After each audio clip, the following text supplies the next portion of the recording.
Hi guys, so like I promised, I'm going to share the recipe now in English for you guys. I have shared the recipe in Spanish. Now let's do this in English. These are called Buñuelos de Viento. Buñuelos de Viento could be like a wind fritter, rosettes. That's what they call them in some places. I'll tell you more about it. But let's start with 1 cup of flour, 1 tablespoon of sugar, pinch of salt, 1 egg, 1 tablespoon of vanilla, half a cup of water, half a cup of milk. And then if you're going to add color, you can add an extra heaping tablespoon of flour because the mixture will get a little thinner when you add color.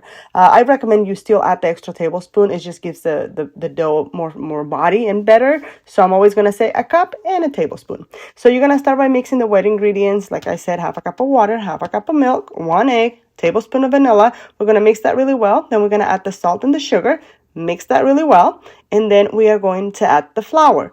You can sift the flour if you want to do that. Here's an extra tablespoon, but you can mix it like I'm doing right here, just with this this little thing right here. You can mix it with your room. That's what I call this handheld mixer. You can put it in the blender. Whatever you do that you use to mix this batter. The one thing that you are probably going to have to do is put the mixture through a strainer, because you are going to have little small lumps of flour no matter how you mix it. So 2 things. Putting it through the strainer is going to help also get rid of any of the air that is on the dough, which we don't want any air bubbles in there. It's going to make for a better buñuelo if you don't have the air bubbles. So put it through a strainer. No more little lumps in there and not a lot of air in the dough. Now, this is important. You have to let the dough rest. Okay, it's not a dough, it's like a mixture. You have to let the mixture rest. Why? Because we want whatever the thickness of it is going to start increasing a little bit as you let it rest, and so we want to make sure that we let it rest. So let it rest at least a couple hours. You can put it in the fridge, no problem. You can just leave it in your counter if you're going to make them right away, or if you make it the night before, just put it in the fridge. The next day you're probably going to see a little bit of water on top, so just mix it again and it's perfect to go.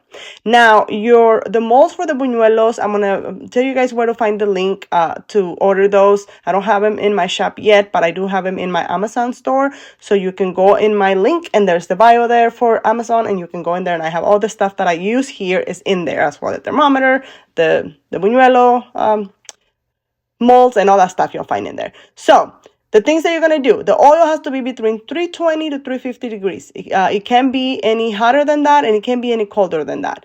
The molds have to sit in the oil so they get hot for at least 10 to 15 minutes.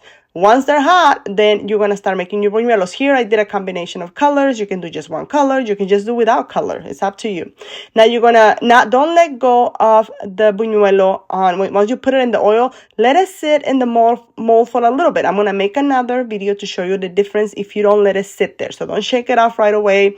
I recommend if your buñuelo starts sticking that you use a spray non-cooking spray. I'm going to show you the one that I use on another video as well.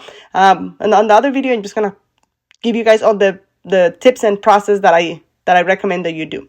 You can decorate your buñuelos, or you can do something simple like this one. I just put sugar and cinnamon on mine. You can leave them just with no sugar, so they can put some caramel sauce on it, some chocolate. This one's here, I decorated. They're super cute. The chocolate doesn't make them soggy. It makes them perfect. I hope you guys tried these buñuelos. If you have any questions, let me know. But yeah, they're delicious. They're very Christmassy. You can have them all year round, but they're really, really, really popular during Christmas. Let me know if you have any questions. Bye.